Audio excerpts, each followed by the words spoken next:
2016 में निक्की की शादी हुई और इतने सालों के बाद 2025 यानी कि अब परसों जो है उस लड़की को जला करके मार दिया। मैं बात कर रही हूँ ग्रेटर नोएडा का, जो आपने केस देखा होगा, सिरसा में ब्याही है लड़की। दोनों बहनें एक ही परिवार में हैं और 10 दिसंबर 2016 में निक्की की शादी हुई है। गुज्जर है जाति से और गुज्जर परिवार में ही शादी हुई है। माँ बाप ने खूब अच्छी शादी करी है। दोनों ही लड़कियों की एक ही दिन बारात आई है और दोनों एक ही घर में है। लेकिन अफसोस, माँ बाप कितनी जान झोंक देते हैं अपनी बेटी की शादी के लिए, जमा पूंजी सब लगा देते हैं कि मेरी बच्ची को अच्छे से अच्छा परिवार मिले। और जाट गुज्जर कुछ बिरादरी तो ऐसी है जिसमें माँ बाप जरूरत से ज्यादा देने की कोशिश करते हैं। लेकिन ये मेरे हिसाब में अब देखा जाए तो भाई, तुम दहेज दे करके ना उन लोगों का मुंह बिगाड़ रहे हो। चलो दहेज तो एक बार को दे देगा, उस गरीब से पूछ के देखो। और आज शायद तुम इतना ना देते तो शायद ऐसा कुछ ना भी होता। लड़कियां भी लेके जाती हैं दहेज। दहेज को कायदे में ये खत्म करना चाहिए, क्योंकि इंसान का लालच की खोपड़ी कभी नहीं भरती। जब उन्हें इतना मिलेगा, लड़की को पढ़ा लिखा कर भी दोगे आप लोग, लड़की को इतना दहेज भी दोगे, गाड़ी घोड़ा तक दोगे, गहने से तोल दोगे, तो फिर सामने वाले का बेटा क्यों करेगा नौकरी, जब उसे ऐसो आराम कमा कमाया सब कुछ बना बनाया मिलेगा हलवा। ऊपर से कई कई लाख कैश दे देते हैं। फिर उसमें जो है 2-3 साल जो है वो दामाद जो है वो ऐश उड़ाता है, उसमें गलत लत पड़ जाती है। अगर ये दहेज दिया ही ना जा तो कैसा, ना देंगे ना कुछ ऐसा होगा। अब जब तुम थोड़ा दे दोगे तो वो फिर मांगेंगे फिर मांगे, क्योंकि ये हपस की खोपड़ी कभी भरी नहीं किसी की भी आज तक। इंसान का मुंह बिगड़ जाता है जब घर का खाना छोड़कर अलग अलग होटल में खाने की आदत पड़ जाती है, तो उसे घर का खाना अच्छा नहीं लगता। जब उन्हें एक बार पैसे मिल जाते हैं ना, 2 बार मिल जाते हैं, 3 बार मिल जाते हैं, तो उन्हें फिर वो लालच बढ़ता चल जाता है। अब कितना मतलब 36 लाख की मांग करी गई, कहां से देगा एक आदमी। आपने देखा होगा निक्की को हमेशा गहनों में लदे हुए देखा।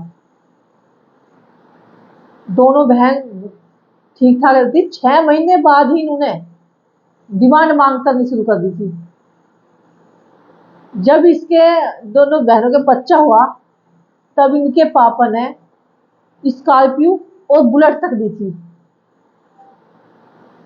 रईस ने संभाल लिया, गरीब कैसे करेगा भाई। फिर करवा चौथ पे जो सामान जाता है लड़की के घर से, खूब दुनिया भर का सामान देते हैं, माँ बाप पूरी जान लगा देते हैं उसमें भी, ताकि उसकी बेटी पे किसी से भी उंगली ना उठाए। अच्छे से अच्छा रुका पड़ जाए काम में कि फलाने का छूचक आया, फलाने का करवा चौथ का जिंदार आया। लेकिन यहाँ पर उनको एक एक चीज का ताना दिया गया कि तू ऐसा कपड़ा लेकर आई, 2 अन्य की नहीं थारी, घर की औकात नहीं थारी, वो नहीं, मतलब उन्हें वहां भी नीचा दिखाया गया।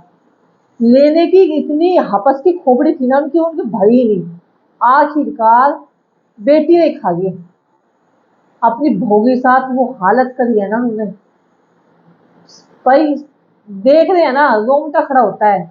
ऐसा लगता है कि शायद लड़की शादी ना करे तो ज्यादा अच्छा है।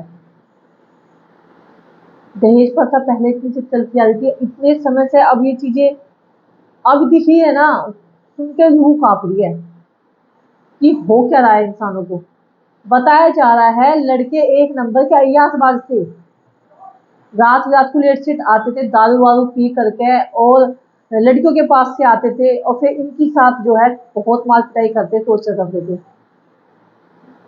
अब जब बेटे को, जब इससे लड़की को आग लगाया गया है, उस वीडियो में साफ दिख रहा है उसको पहले मारा पीटा गया है। और उस लड़की का जो है निक्की का बेटा भी वहीं पे था, विपिन भाटी, उस वीडियो में विपिन भाटी की माँ, वो दोनों के दोनों उसको बाल पकड़ कर उसको मारते नजर आ रही हैं। फिर वो लड़की आग में झुलसी नजर आ रही है, इन्होंने आग लगाई उस लड़की में। फिर वो नीचे बैठी हुई जिनमें से भागती हुई नजर आ रही है, आप वीडियो में देख सकते हैं, भागती नजर आ रही है जैसी वीडियो लोगों के सामने आई है। फिर वहां पर कोई आदमी जो है आग बुझाने की कोशिश कर रहा है, बाल्टी से पानी मार रहा है। उस निक्की के बेटे ने ये सारा कुछ अपनी आंखों से अपनी माँ को जलते देखा है। उस बच्चे पे क्या बीती होगी जब उसने अपनी माँ को इस अवस्था में देखा। बेटा का रो रो का बहुत बुरा हाल है। उसी घर में बहन वीडियो बना रही थी उसी टाइम पे, तो आपने देखा होगा विपिन भाटी ने उसको भी मारने की कोशिश करी इस टाइम पे, वीडियो बना रही, क्योंकि वो सबूत के तौर पर, अगर शायद वो वीडियो नहीं बनाए होते तो ये भी बोल देते कि लड़की ने खुद से आग लगाई है। लेकिन वो वीडियो सब कुछ वायरल हो गया, तो कहते हैं ना कुछ अच्छा भी होता है। आप कंचन के जबानी सुनियो, अब कंचन की जबानी क्या उसके बेटे के उससे सुनो कि वो बेटे ने सारी चीजें खुद बोली कि मेरे पापा ने खुद, मेरी जो दादी है उन्होंने आग लगाई है, मेरी मम्मी को जलाया है। छोटा सा बच्चा इस मंजर को उसने अपनी आंखों से देखा है। और जब उसको बाहर ले जाएगा कुछ ऐसा बताया गया कि उसको रास्ते में मारा गया है। फिर अब प्रशासन से क्या उम्मीद करी जाए भाई? अब मेरा तो कहना देखो यही है, देख करके खून खोलता है उन चीजों को। भाई सख्त से सख्त कानून ऐसा बनाया जाए, जिसने जैसा किया है ना उसके साथ ऐसा ही होना चाहिए। अगर तन्नक सा हाथ भी जलता है ना, तेल की छींटा भी पड़ जाता है ना, तो भी उसकी जलन बहुत देर तक होती है, बहुत दुख होता है। उसकी बॉडी पे पेट्रोल छिड़क के आग लगाई गई है, क्या बीतती होगी उस लड़की पर। और यहाँ पर इंसाफ के लिए अब लड़ते रहेंगे, इंसाफ मिलने वाला नहीं है। मैं तो बस यही कहूंगी आदित्यनाथ योगी जी से, प्लीज इस पर सख्त सख्त जल्दी से जल्दी कार्रवाई करें, जिससे कि इस बेटी को इंसाफ मिल सके और बेटी के साथ में ऐसा ना हो।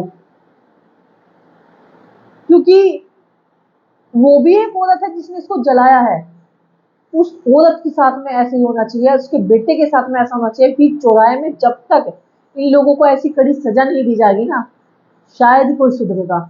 इंसान के अंदर खौफ बनाना बहुत ज्यादा जरूरी है, इंसान तभी सुधर पाएगा, ये अपराध तभी कम हो पाएंगे। नहीं तो हर दिन लड़की मरती रहेगी, हर दिन अपराध होते रहेंगे, और यहाँ पर कैंडल मार्च स्टोरी लगा लगा कर हम थक जाएंगे। ये कहानी मत करो प्लीज, जल्दी से जल्दी इन चीजों को चेंज करो।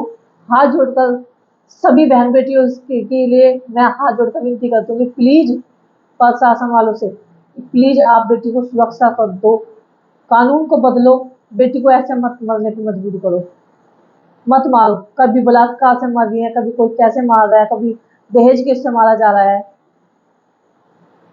प्लीज, आप इतनी बड़ी बड़ी कुर्सियों पर बैठे हो, कुछ तो सोचो लड़कियों के बारे में, लड़कियों के हक के बारे में तो कुछ बोलो। मेरा इस वीडियो का बनाने का मकसद सिर्फ और सिर्फ आपको अवगत कराना है, आपकी भावना को ठेस पहुंचाना बिल्कुल भी नहीं है। लेकिन ये पूरे भारत की लड़कियों की आवाज है, सभी बहन बेटी के लिए आवाज है। प्लीज आप इस पर एक्शन लीजिए। अब वीडियो को आप लोग ज्यादा से ज्यादा शेयर कीजिए।